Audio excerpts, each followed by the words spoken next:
Welcome to A Place for Film, the iCinema podcast. On this week's episode, we're talking about franchise movie making.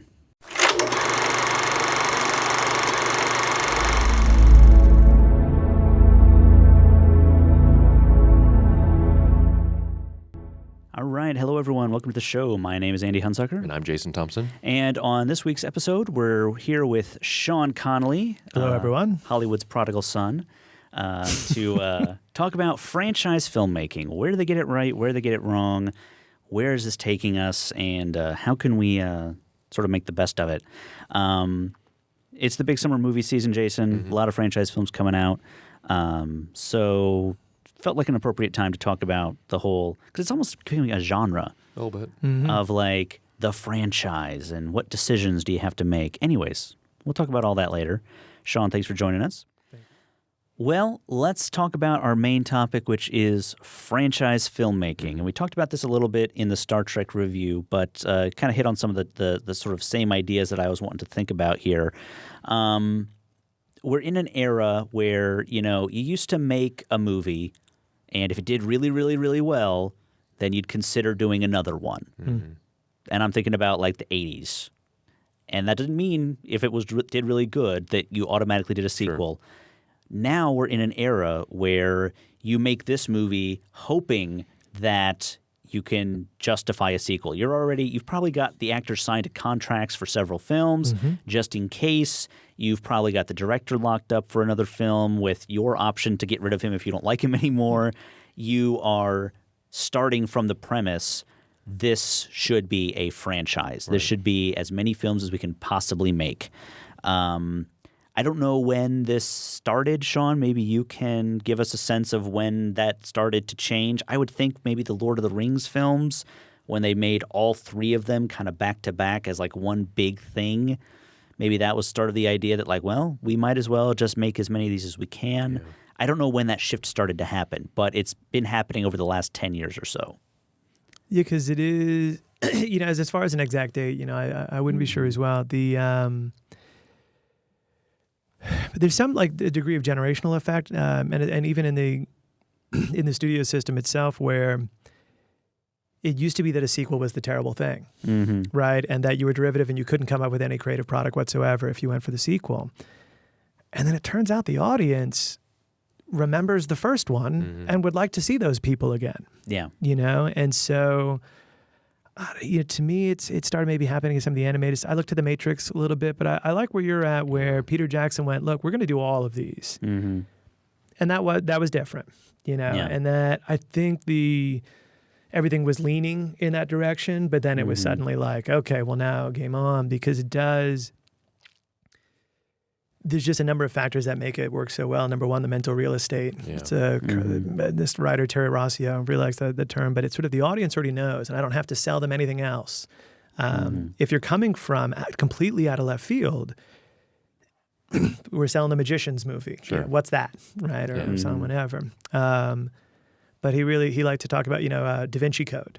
If you write a good story with that mental real estate, more people will go see it than the same exact story with other stuff that we don't know, right? So you've already got this concept that we're familiar with, and you get that. The MBAs and sort of brand mentality really started taking over Hollywood in the mid and later 90s. 80s was still sort of a party place. I mean, the 80s Hollywood was still sort of, these are the wild partiers, so let's let them be in charge. And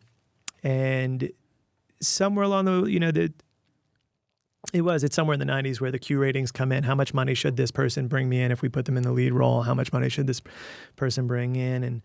And for a while, you get things like, you get this period where people are making their $20 million quote, but they're not in their brand movie anymore. So you start giving everybody who can open a film. Okay, these sex guys can open a film. So now Jim Carrey's one of them. Let me give him $20 million. Now Adam Sandler's one. Let me give him $20 million.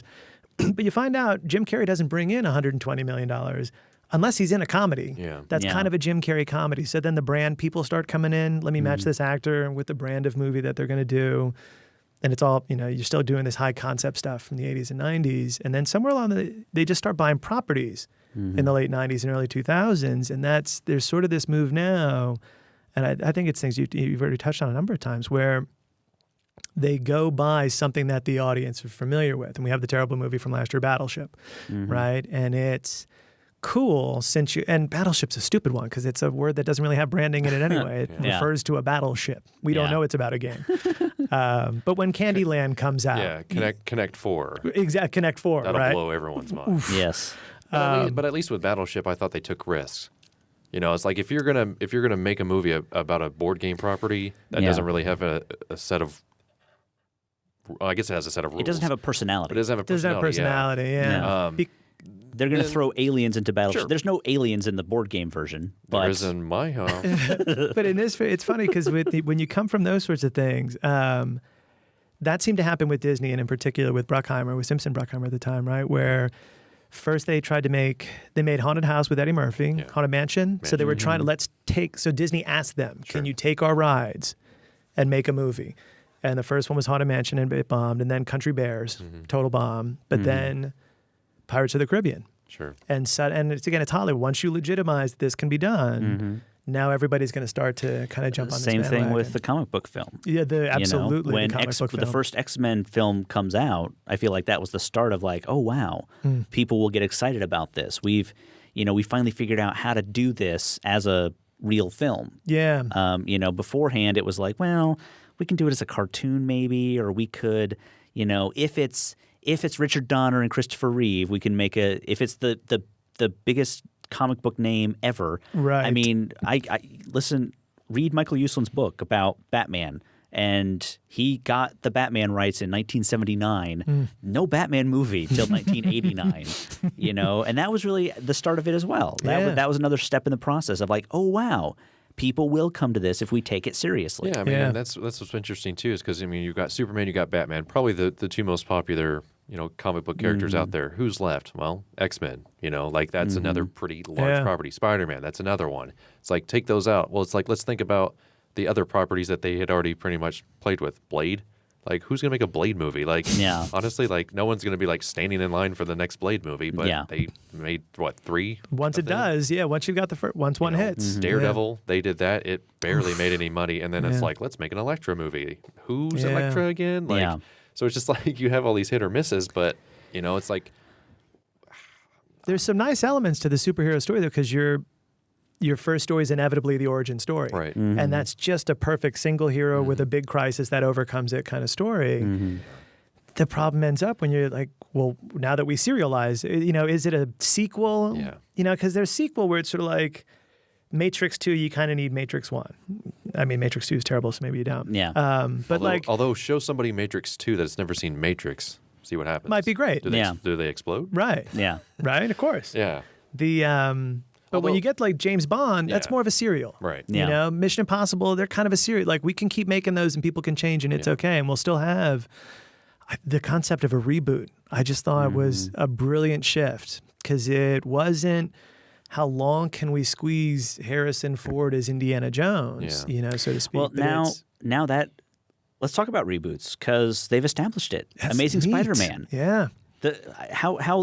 What time differential was there between it was like 5 years, right? Yeah. Between the last Spider-Man 3 and the Amazing Spider-Man. Yeah. It's 5 years exact, yeah. Whole new cast, new director, new direction. They can redo everything. They redo the origin story. Yeah. And that's the thing. It's just like, does that property tread on like the exact like Spider-Man 1? Does it just basically remake that movie with new people? In that case, it didn't. Yeah. Which I thought was pretty interesting. Like, it's like, well, at least you didn't show me the same thing that I already paid $10 for. Yeah. It's like, but then there are definitely some of those properties where you're like, isn't that just the same thing but with a different, face? Yeah. I was looking around a little bit because I knew this was going to be a topic too. And when you look at Spider-Man, when you adjust for even before you adjust for inflation, actually on some of them, but in most of these things that we'll probably end up talking about, the first movie makes so much more money than the other ones do. It's only if the second one opens huge that the second one makes a good chunk of money. Sure. But for the most part, I'm looking at Spider-Man, I'm looking at Harry Potter's Sorcerer's Stone, when adjusted for inflation, still make the most money, right? And then it's Deathly Hallows 2, the ending one. Yeah. Mission Impossible, the first one's making the most money. I mean, like Well, Harry Potter's interesting because it has a defined beginning and ending point. It's like they finish, except they broke the last two up into like two separate movies. Right. It's like they're still milking it. I want to talk about the decision-making process. Like what, as you're making a franchise film, there's certain things, there's two sides to it. There's the storytelling side, the director side, and there's the corporate side. Mm-hmm. The corporate side seems to have a lot more sway over these franchise films than any director or storyteller does. That's my sense of it. Is that – what do you guys think? So with the where you're absolutely right, is that they're saying we're going to make this movie. Mm-hmm. It's going to come out on this date in in particular in the summer for these types of movies. This is about the budget we have, and you're a good fit for it, right? Mm-hmm. And if you're a good fit for it, you get a lot of play, and you get to tell the way you want to tell your story. But you do have to, and these are almost, have the scenes that are going to be in the video game. Mm-hmm. You can't not have the movie that doesn't do that. The Wizard of Oz really felt like that. Felt like that, Oz the Great and Powerful. Yeah. In fact, I picked up a version of Temple Run that was the Oz version of Temple Run. Mm-hmm. I didn't realize it was the Oz version. And as I'm watching Oz the Great and Powerful, I realize there's literally a version of Temple Run. There's a Temple Run scene in Oz the Great and Powerful. Yeah. No joke. Yeah. It's like, wow. Mm-hmm. Yeah, that was shocking. Yeah. And you do, and how many action figures can you sell? That's exactly right. And how many settings for Death Lego Star? sets. How many Lego sets can you sell? Yeah. Absolutely, all those things. How many lunch boxes can you sell? Can you make a cartoon spinoff? Can you make two cartoon spinoffs? I think you're saying too, where when they do go in planning, and with Amazing Spider-Man, you may not use those actors the next time, but at this point, you're just keeping the mind fresh of, hey, Amazing Spider-Man's out there. He's at a movie level too. I know you're watching the cartoon. I know you're reading the comic books. I know it's just another element in the whole brand architecture of what this is that they're selling in. In particular, I think last time we were talking about Disney got Star Wars. Disney's actually just a fantastic distribution channel for really thick brand franchises. Like they have access and they deliver that stuff really well. And that's at a certain point, unfortunately, for a certain number of properties, you become the anchor that just touchstones everybody so we can make the big advertising push that generates sales across T-shirts, action figures, and everything else at that time. And it's, as a business strategy, that's where that person rules in charge of those things. These products are going to have to be in there, and you're going to have to highlight it a little bit more these days than the old days and things like that. So what does that memo look like? It's very direct. It is.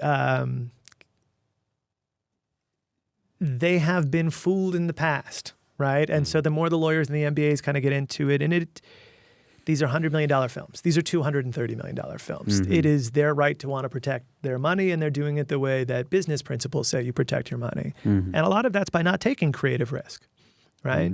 A lot of that is by going, hey, they want to see these characters do pretty much this, just a little bit different than last time. Star Trek 2. Put them in the snow, put them in a lava, put them in underwater, put them in places they haven't been before. Make them snappy and banter. And these people doing these things. Yes, and make one of them miss the other for a little while. So I have some heartstrings pulled as well. Yeah.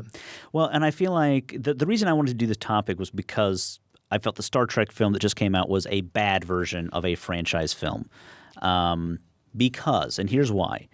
When you have these franchise films that are coming out every 2 to 3 years, you can count on some certain things. For instance, if you're doing a Star Trek film, anytime they put these characters in peril, I don't buy it. Yeah. Agreed. I don't believe any of these people are in danger because they're already signed up for the next movie. Yeah. Unless it's like the 15th person on the Enterprise, after Kirk, after Spock, after even Chekhov. They're not even going to kill Chekhov. Although they said put a red shirt on. That was great. That was brilliant. That cracked me up. Yeah, that was fun. So I feel like, first of all, it damages the movie because, again, I don't buy it. I like agree. you're not – I know you're making another one of these. When Tony Stark is falling out of the sky in Avengers, I'm like, he's not dying because they've already Iron Man agreed to 3 is make coming Iron out, Man 3. So unless that's a flashback, and we've already seen the first two, where are they flashing back to? Well, and that's you sort of mentioned the Matrix sort of being where you were thinking about starting until he mentioned Lord of the Rings. That's what was so great about the Matrix. It just came out of nowhere. Yeah. It just came out of nowhere, but it's the perfect example of how to just ruin a franchise because it's just like, all right, let's make two movies. So much goodwill. Shoot them at the same time. It's like, remember all that stuff you did in the first movie? You should probably take some time and sort of tool that up a little bit. There's a big problem too. You'll see this even in, I notice it in reality shows. I don't know really kind of what to call the name for it, but when you make The Matrix the first time, nobody knows if it's going to be any good. Nobody knows if anybody's going to come, going to like it, going to know these characters or anything like that. It's so different from everything else. Everyone's going to be like, they don't know if people are going to accept it. Absolutely. Or even I would say even with the Amazing Spider-Man. Well, you're right. It is a little bit different with Matrix. But when you come back and try and change the fact that now you have been blown up and this is Neo and people think he's the baddest badass of all time, and like to access maybe some of the humility the character had the first time, or maybe some humbleness that was had the first, or maybe some less fourth wall knowledge, some less wink at the camera stuff. It's just hard, especially for all the actors and writers and directors who now think their instincts are just awesome, to recalibrate a little bit. It's hard to, and especially if you want to take challenges and take risks, you're necessarily veering from the formulas that the business guy says, just follow this formula, please, because we already know it works. Sometimes the formula works well because it works. Right. And not everybody, people don't notice that they notice that they're formulaic, but not how formulaic necessarily that they are. Well, take a look at the Indiana Jones movies. I mean, that's a formula that was working. There's at least 3 of the movies that essentially, in my opinion, kind of just follow the same. This is going to happen, and he's going to do this. He's going to crack a joke, and then he's going to be in peril, and then this is going to happen. Hitchcock's got 2 plots. Right. A mistaken identity, and now everybody's after him, and I forget what the other one, but yeah. But the mistaken identity one is like 7 of his movies. Sure. And there's another murder type. That's just another 8 of them as well. Yeah, they're like Jimmy Buffett songs. Yeah. But if I can go to each one and enjoy it. Sorry, I'm just imagining Jimmy Buffett music in an Alfred Hitchcock movie. And I need it to happen. I am feeling that now, right? Yes. Yeah. Okay, so I guess what I was trying to get out there was, how do you hide the strings? How do you keep it special? Because I watch certain franchise films and I'm like, I really like this movie, even though, like, how do you? Because does every movie have to have the scene where if things go wrong, this character could die? It's like, I don't think they do. No. I wonder. What I really like about I think Marvel Studios is in good shape. I think they were smart to buy all their properties back. With DC. Batman does well because of Nolan, and we'll see what happens. Man of Steel looks like it's going to be good. Batman has had some pretty serious flops. Absolutely in the past. Been bombed, right? And Marvel's kind of protecting their property in a new way. And it's interesting where after Avengers, I wanted to see next Iron Man, next Captain America, next Thor, next Hulk. And you're right. I mean, the big question is, how does each one deliver on the promise, right? If we know, especially that Avengers 2 is going to come. Yeah. Well, and that's the other thing you brought up. It's like we watch movies and we have a different perspective. For people who just like, I got to do something on Friday night. I got to do something. Yeah. They aren't going to be looking at this with a critical eye. They might really think, oh my God, Tony Stark might die. Like, Tony Stark's not going to die until Robert Downey Jr. says, I'm not doing these movies anymore. And that's when Tony Stark will die. When he's even like, then it's going to be hard to believe. Then they'll bring him back in the next one and be like, he's half robot. And well, they look at Tron Legacy. They can make anybody show up. Exactly, exactly. I do that when movies are structured well. They hit me. If you hit the right beats, they get me. And I don't project out too much to the next movie. Like, I'm only thinking of it now because you say it. You're welcome. But I do, right? Yeah, right. Every movie now. Because when I watch every movie, I know they're not going to die. Right. Right. And I think what would be neat though is, so in comic books, you've already established alternate universes. And I really think, so X-Men's already got Origins Wolverine. And I like what they're doing in concept, but what personally, I'd love to see them change budget scale so you can take risks. I'd love them to change the rating so you could take risks. I'd love to see Wolverine rated R. Oh, yeah. I would love to see him. Well, I think that's what we were going to try to get with an Aronofsky Wolverine, but obviously that's But it did, And that's Daredevil was never cool when Daredevil like has to go do some stuff. Daredevil's comic is cool when it's dark, you know, and sometimes they get to come up for light, and sometimes they don't. And I'd love to see the only one $5 million one, which takes a lot of risks. Yeah, well, that's why Blade's so great. Yeah, it's so campy and just gory it knows it is. Silly, and it knows exactly. But it's like, those secondary. I mean, Blade was not a huge property before Blade the movie came out. It is not. Yeah, it's absolutely by no means. Yeah, and it's just like they got the right actor, they got the right story, and they got just sort of the right timing. Yeah, and it works. So yeah, you're right. I mean, the next X-Men movie actually is sort of going to be playing around with that idea, sort of like, okay, the first 3 movies we did, and then now we have this really awesome, 60s version of the X-Men. Now we're going to like merge them together. Yeah. I'm fascinated to see what's going to happen. Psyched about that. Yeah. I love the idea. I'm terrified of how bad it could really go. Because it could, I mean, that could just blow up. Mm-hmm. That could be a nightmare.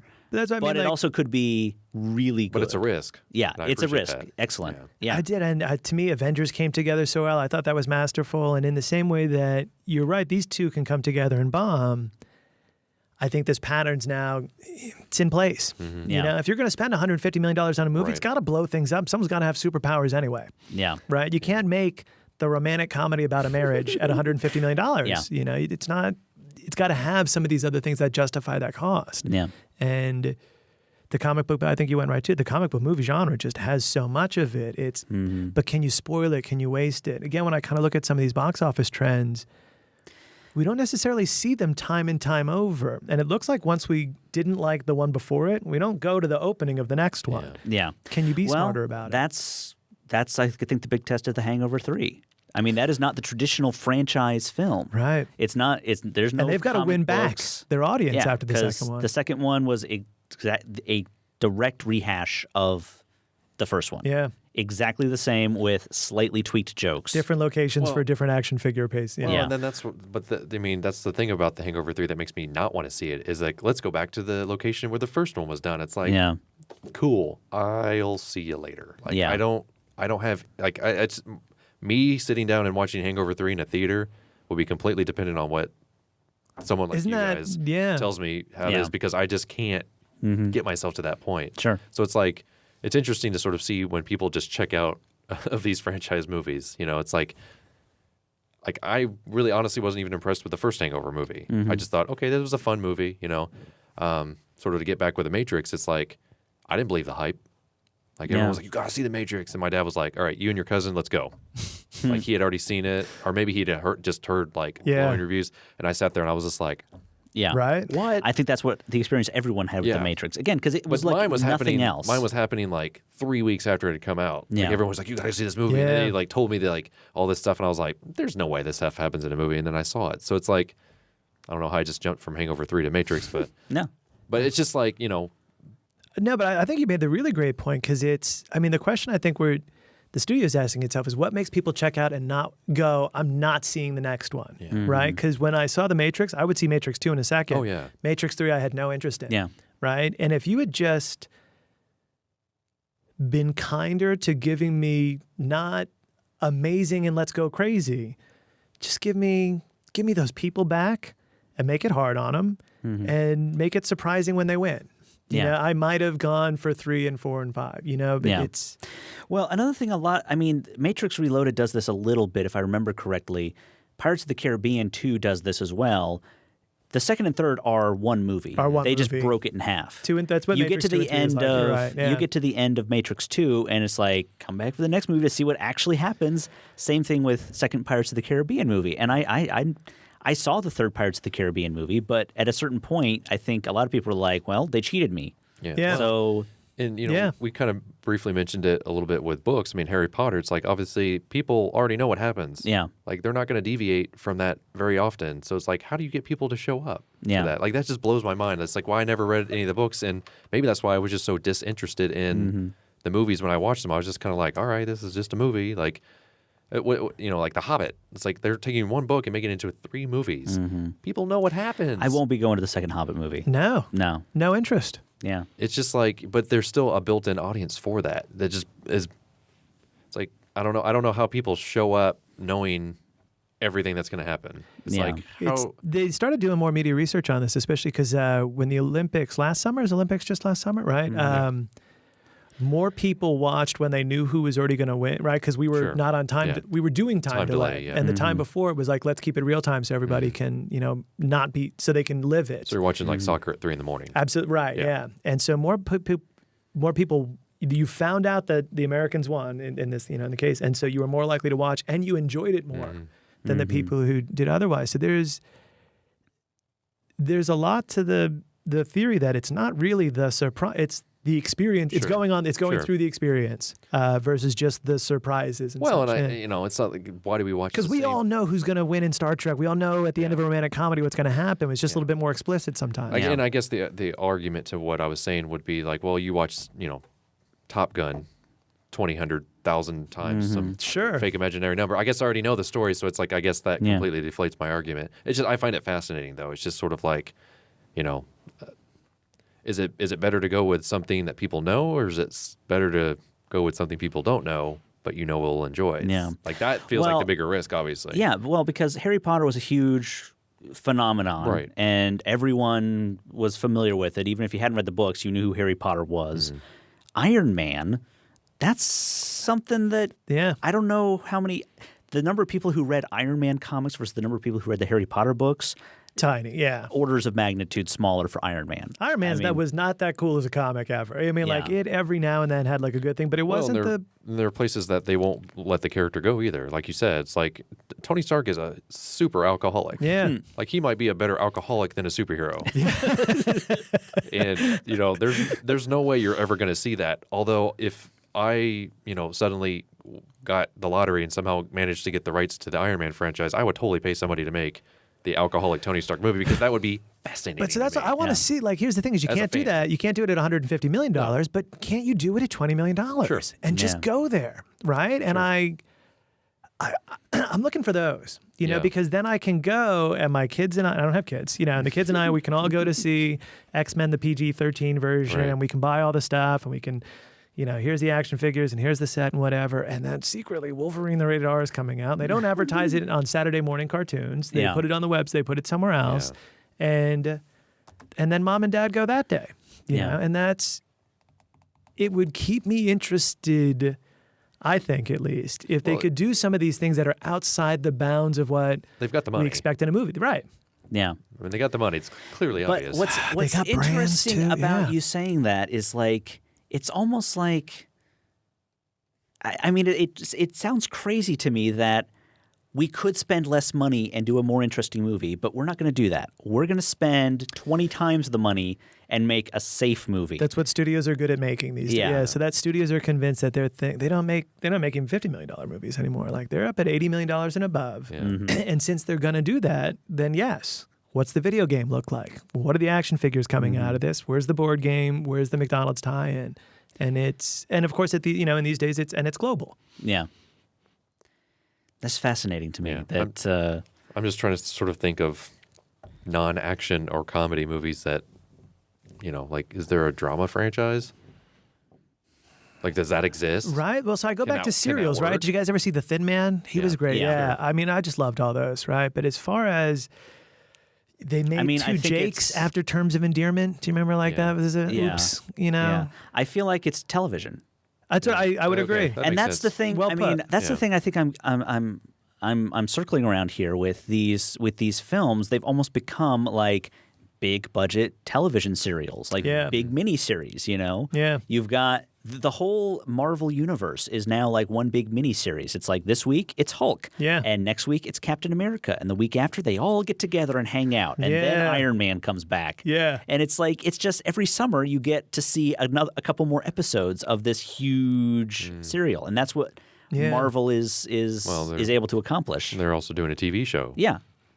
Based on top of that universe. Yeah. And every now and then, Iron Man will be like, "Hey, everybody!" Yeah. Or there's Hulk. Oh, he's way over there. He's super tiny. Only in the suit. I don't think. I can't imagine. We couldn't pay for the full resolution Hulk on this one, so he's right there. Well, also, film footage. I think I would buy Mark Ruffalo showing up on the TV show. Robert Downey Jr. ain't showing up on that TV show. Yeah. Not since Alec McBeal, my friend. Chris, right? what's kept Helmsworth or Chris Evans. But both. Evans, Both. Either one. Yeah. maybe you get one of those guys. Not both at the same time, Maybe but Chris maybe. Evans. Maybe. For the ladies. But it is interesting, you're right, because at the same time, TV's gone to the more cinematic dimensions, right? Yeah. So your TV's a 16:9, and then the arc building and the story building for like the year of a television episode and the minor arcs and the major arcs, they tie together much more richly these days, and it's nice. It allows you to spend time with the characters, and that's where TV gets you. Is we get to spend time with these people. Yeah. And in a movie, it's sort of like, hey, I might introduce you to these people the moment you get in, and I need you to care a lot about them 2 hours later. Yeah. Well, imagine the Game of Thrones movie compared to the Game of Thrones television show. Yeah. Like two totally different things. Yeah. Yeah. Yeah. If you were doing one film per book or whatever, it would totally change everything about that series. Everything. Yeah. A lot less nudity. True. Maybe not. Yeah, maybe not, yeah. Yeah. But yeah, I mean, and again, that's what's interesting about television franchises, because television started to do it too. You know, Game of Thrones is a television franchise. Yep. Yeah. You know, I think From the start. I think HBO learned their lesson with something like Rome, where I think they cut it off too early. They spent all this money up front to make it happen, and then it was all of a sudden it was like, yeah, we're kind of done with it. Yeah. And now they tear down all those sets they spent all that money on. They fire all the writers they had on contract, all that stuff. And I think this time around they're just like, we're going for 5 seasons, hell or high water. This is happening. So It's neat too. So when you're a cross-platform, when you're a book and you're a TV series and you're doing these other, every advertising dollar you spend on one advertises all the others at the same time. I'll be interested to see too. I like where you're at. The serials of drama as TV, and I think for the most part that's right. That's what happens in the 50s anyway, and sort of like, hey, all that stuff that we could have spent to put on the big screen, we could just deliver it to the small screen. Now, there's no special effects. There's no craziness going on. Why should it be so expensive and go up there? effects are good enough now that effects from 5 years ago that are about what TV can afford now are plenty. I mean, look at Battlestar Galactica. The effects in that were astounding for a TV show, especially a cable TV show. And they can do things like set extension. Right. So put a big green screen, build enough of the set close to the people, put a big green screen on around the rest. Pay a CG artist to do the deep background. It doesn't have to be that good because it's deep background. It's probably out of focus anyway. And it's not on a 40-foot screen. Yeah. Right. Yeah, and I bring up Supernatural all the time. Oh, yeah. Yeah. Their effects are amazing Yeah. compared to other shows in the exact same Yeah. realm. And it's like, you need to send those people over here and fix their effects because I'm not appreciating them as much. Their And I know effects they're not look getting a paid lot as better much. than Lockout's effects in some cases. Oh, yeah. We saw that movie. Right. That movie had some terrible Is that the Guy effects. Pearce? Yeah. Spot? Yeah, that was terrible. Yeah. Yeah. That had some really terrible effects. Yeah, but it's really like, terrible. they're doing something right. Like, so clearly the team they've got to do those effects, it's obviously, I mean, you could translate some of those special effects to movies, and I would still totally believe it. Put it on a big screen, I'd still be like, that's great, So it's like they have the secret, but obviously it's been around for at least more than 14 seasons. So that's the thing. You get your return on about diminishing returns. Exactly. Not diminishing returns. Well, it's interesting. You see that in increased television a efficiency. lot, Yeah. especially those sort of serialized shows. Like, did you ever watch Charmed, Smallville? Did you see sure. like they used the exact same effect over and over and over again because they had it done? Yeah. It's like This is the running fast guy. He's going to walk in the shop, but I'm going to cut up on him when he comes exactly. in. Right? Oh, Superman needs to hear something. Let's use this exact same shot of us zooming in on his eardrum, and it's so we get a sense of his super hearing every time. It's like they have a sense they can reuse all that stuff. Yeah. So again, they pay for it up front, and then it kind of pays for itself. Yeah, but I feel like the over audience time. is smart enough to catch on to that these days. Yeah, maybe. But it still works in a lot of cases. So that's the thing. So it's interesting. It was even like we were saying about Star Trek. Like, if it works, and as long as about the right amount of people show up that were supposed to as far as the budget predicted, what's their job? Is their job to be amazing or good? Yeah. When we do it with the students all the time these days, I'm like, hey, no one pays for genius that doesn't deliver sometimes and sometimes delivers something great anymore. We need someone who comes in and does good all the time. And every now and then, the seventh one is really great just because it was a good one. They were inspired doing their normal good work. Yeah. Right. And I think that's what we're asking of them. I think our independent movies and our lower price movies, like, show me something crazy. Sure. Give me something new. Give me a bite. But again, what summer movie? Ooh 5 times, ah 5 times, whoa. And a lot of laughs. Yeah. Is there like a card I can take to check that off? Right. I mean, that would be amazing to have just to see if that actually works. But yeah, you're right. I mean, I think I wanted to bring up one film. I think The Dark Knight is about as good as you can get for a franchise film. You know the next one's probably coming, whether it's Christopher Nolan or not. I don't think first films in the franchise can count because first films in the franchise have a different job. It's that second one that can you get people back, and what do you do with your second drink from the well? And I think The Dark Knight is about as good as you can expect from that. But I don't know. Maybe The Avengers 2 blows me away because I find, especially with comic book movies, you're doing the origin story. And the only way something like The Hangover is getting a sequel is if it does huge, crazy business and turns into like this cultural thing like it did. Yeah. The thing about Batman, though, right? So as far as superhero goes, because what I think really Chris Nolan did a service to all the comic book movies in general, it really grounded it. You know, Batman, you know, it was this is one person who is actually being this thing. Yeah. And you kind of buy it, right? And in the end, though, like, he is a human. You know, and so like all of those things that you were talking, is Iron Man going to die and whatever? Batman could die. Yeah. You know, and especially like in that particular movie, that villain just took you there, you know, and you don't know what's going to happen in this movie. I just want to echo, I'll agree with you. Yeah. I mean, like, I think they crushed that movie, and that movie it is both noble and wonderful and all the things that you want out of a movie that pulls you, you know, all the way along. And it's a comic book movie, and things explode and things get fast and there's action and funny and oohs and ahs. How many studio memos for that movie were there compared to a normal movie, though? Did they allow Christopher Nolan to go in all those different directions? Right. So the thing that ends up happening, right? So especially if you're the director, right? And then the movie does, the director is still kind of magical, right? So if the movie does well, you get a lot of room, right? And from all accounts, I know that he did get a good chunk of room to work on. And the other thing that that helps with Batman is that Michael Uslan, who owns the property for filmmaking, is basically said, "This is I want the dark, gritty Batman." Yeah. So he's in charge. He's the one who gets to say what it is. Yeah. So it helps when he's not necessarily like. I'm sure he wants it to make billions of dollars, but he also wants to do the thing he wants to do. Right. Well, and that's very strange. That's very uncommon for any kind of property. He got it when no one cared about it, and he's hung on. Well, look at the third Batman movie in this certain franchise. It's like, I honestly never envisioned a Batwing in a Christopher Nolan Batman movie. Like, that kind of was like, okay, that felt like a studio memo to me.